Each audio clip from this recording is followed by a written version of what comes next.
Liverpool, a city of busy, hard-working, everyday people.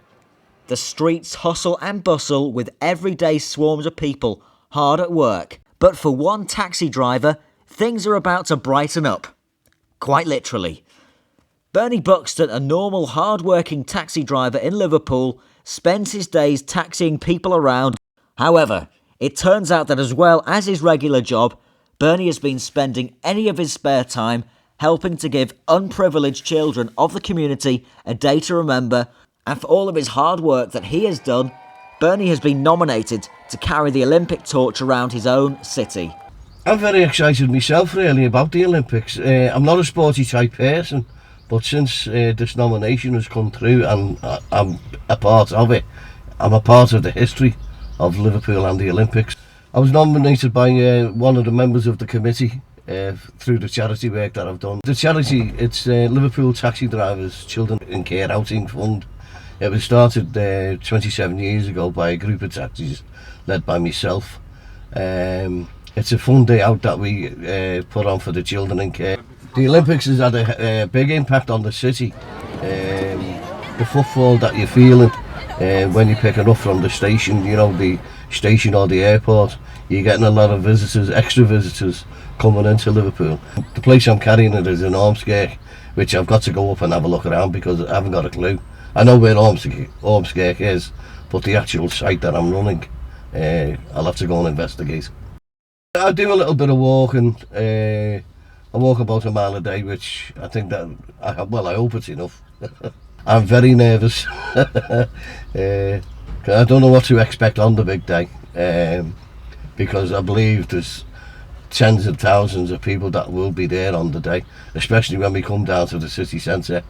I've received 100% support from the my local area where I live, and also throughout the taxi trade.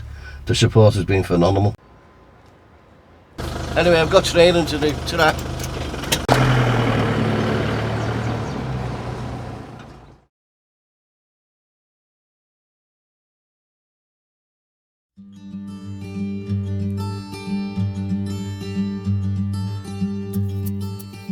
He set up the first National Olympian Association in 1865, which was the forerunner of the modern day Olympic movement.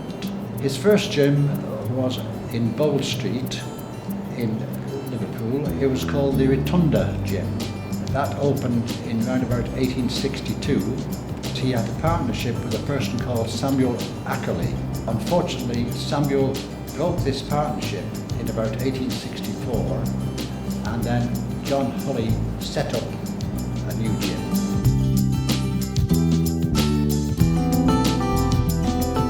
In 1841, he was on a farm in Huyton with his uncle, down as a visitor, and in 1851 he was also on a different farm in Huyton, again as a visitor.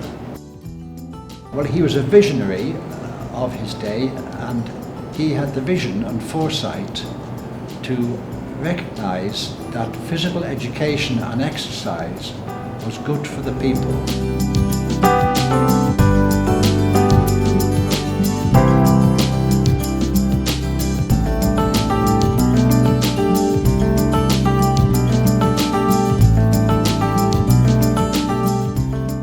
I didn't expect to see the headstone separated from the main grave, and I just assumed that his grave just contained a headstone. But I was then told by the stonemason that the two were as one grave, and this led to it being renovated. He had the ideas of using physical exercise and physical education to help people live better lives and to make their bodies stronger.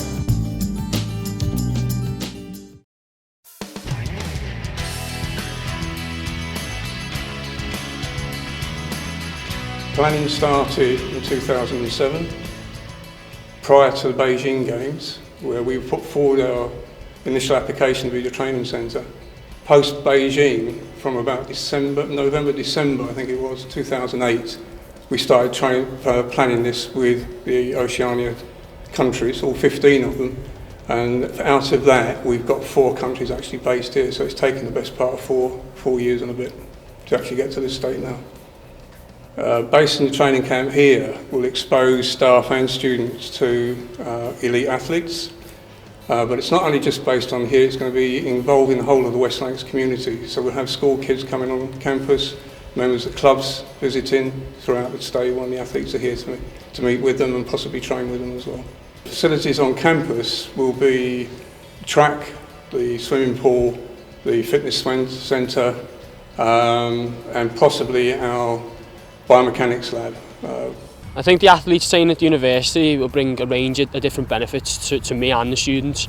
I think firstly, just having someone of such high importance training at our university while we're all going to be studying, just to be able to actually see what they do on a daily basis. Many athletes train behind closed doors in their own personal time, and you don't actually get to see how much effort and actually time and dedication you actually put in to get to that level, to be able to perform at the Olympics. And I think it'll just make us think, well, that could be me. I'm excited because who wouldn't be when the Olympics comes to your city?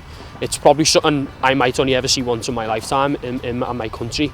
But on a whole, I think the Olympics just breeds confidence. I mean, I think you'll see a buzz throughout the country, not just in London. I think most people you'll see more people out and about, you'll see more sports sessions getting put on with different activities, especially with the younger children. They'll be more heavily involved in sorts of primary schools and new sports being sort of taught to them. And just because the Olympics is on, and who knows, through that you might get an Olympic athlete that's English in some sport we've never had great success in, just through the Olympics being on and promoting the legacy. It's a massive project and we just happen to be a small part of it, but we've all got the same ethos.